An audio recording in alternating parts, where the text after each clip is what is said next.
talking about mudslides in the area. Let's go over to Stu. He's over a mudslide that's happening. Ooh, that's happened on Palisades Drive. Look at that.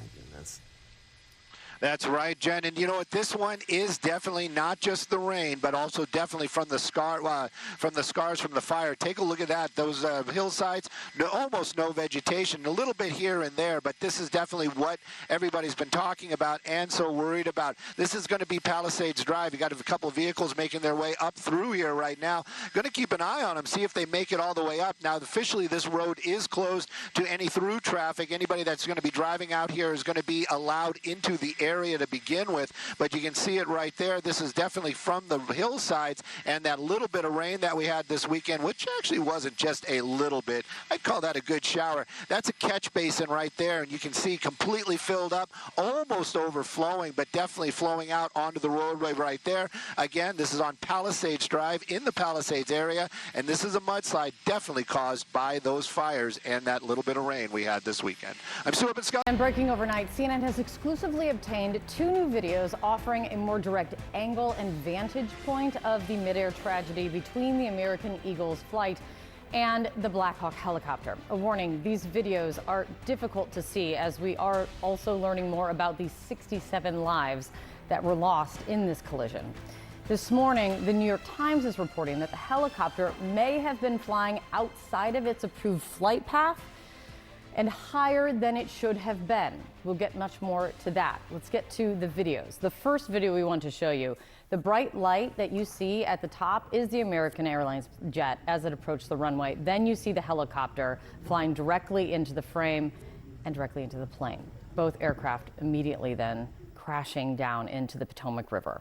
The second video, it appears to be surveillance video from the airport and showing the very same helicopter moving along the river as the plane approaches the runway at DCA, and then the collision and the explosion and into the Potomac River.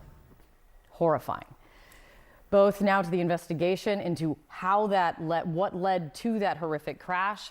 Both of the so-called black boxes have been recovered from the commercial jet, are being examined and analyzed. Those black boxes are going to be key to pinpointing what exactly happened in the moments before the deadly crash. CNN's Renee Marsh is following all of this live from Reagan National Airport.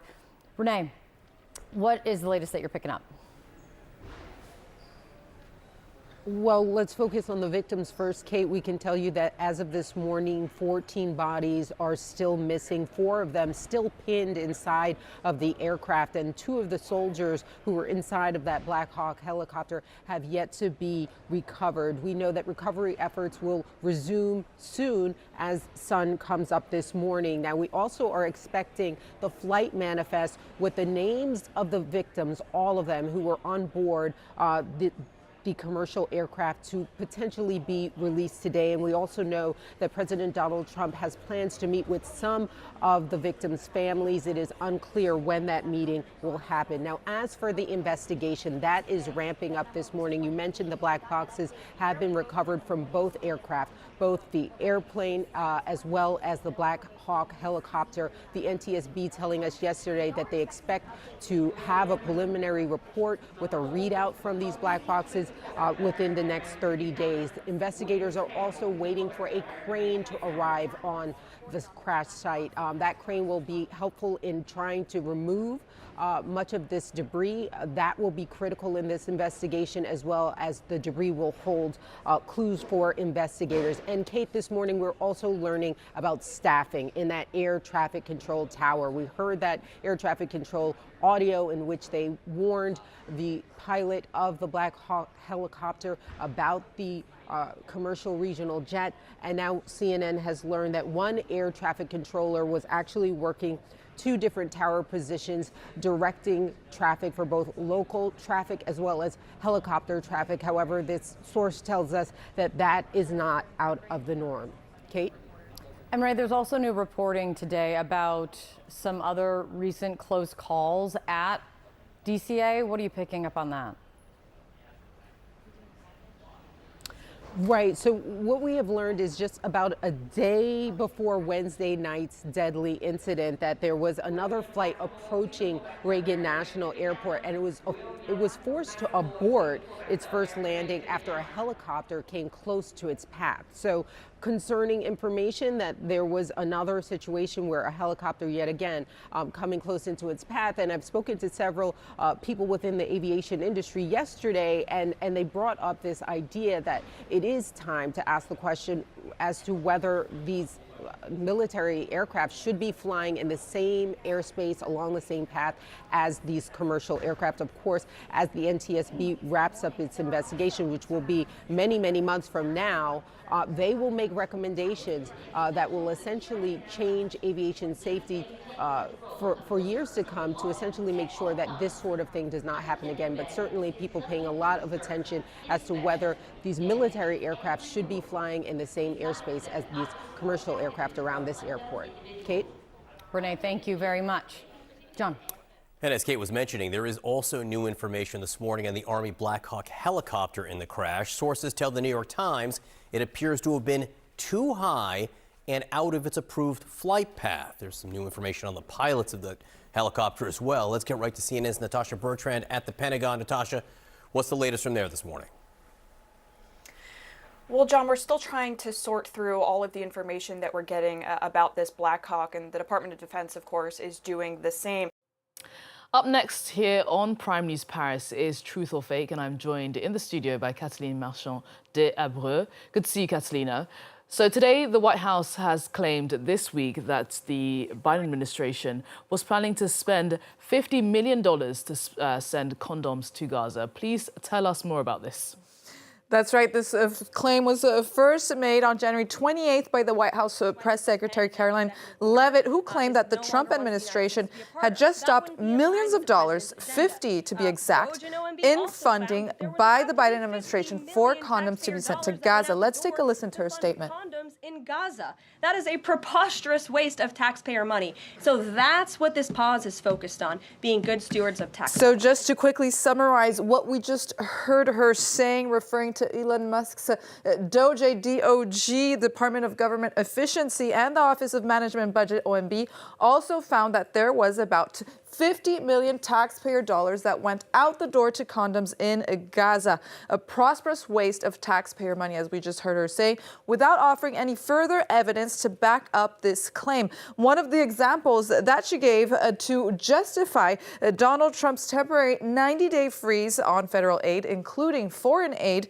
an order that was blocked by a general judge. A story that was quickly amplified by Elon Musk himself on X. He says the tip of the iceberg, sharing this claim by Autism Capital and by dozens of other pro-Trump users on X in a post that's been seen over 52 million times on X, and amplified even further by President Donald Trump speaking at the White House on Wednesday.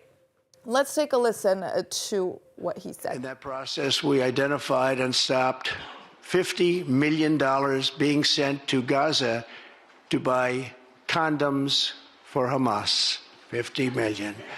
And you know what's happened to them? They've used them as a method of making bombs. How about that? So Donald Trump doubles down on the claims first made by his White Press House secretary, further adding that Hamas used these condoms as a method of making bombs. So how about that? Catalina, I want to know more about this story. What have you found regarding these claims? The White House has given no evidence of such spending forecasts by the Biden administration, as we said, while former Biden employees that were involved in Israeli and Palestinian affairs, such as Andrew Miller, told the Times of Israel he describes the White House's recent statements as outlandish. He explains that it's possible that 50 million would be sent. Only people are getting attacked.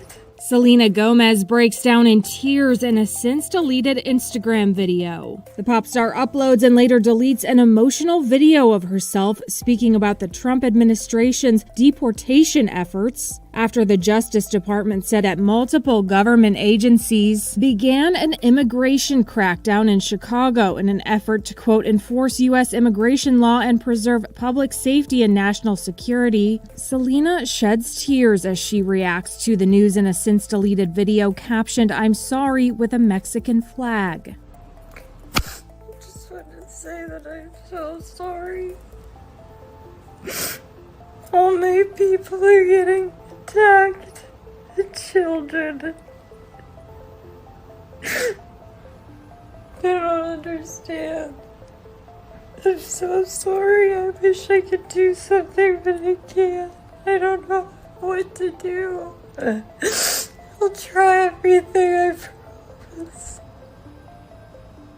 She later posted a follow-up. And welcome back, everyone, here live now from Fox. We do have some breaking news that we want to bring to you from Fox News' Bill Melugin reporting of a situation happening at the border right now. He is reporting per multiple law enforcement sources within the last hour, Border Patrol agents near Fronton, Texas, were fired upon from Mexico by suspected cartel gunmen as a group of illegal aliens were being brought across the river. I'm told that Border Patrol returned fire. Nobody hit on either side right there. And we are going to continue on with this as Texas DPS tells Bill Melugin that they are now patrolling the area and has a drone in the air and can see Mexican military assets now staging on the other side of the river there. So again, we are going to be following this story here for you on Live Now from Fox. It is very fluid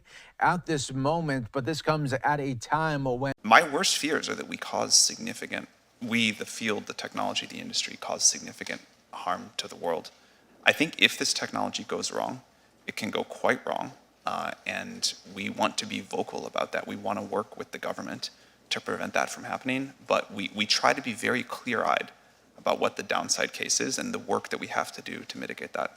An anomaly on Capitol Hill. Private tech CEOs asking for more. One step at a time, Bartholomew. Stairs are very treacherous. Okay, Dave.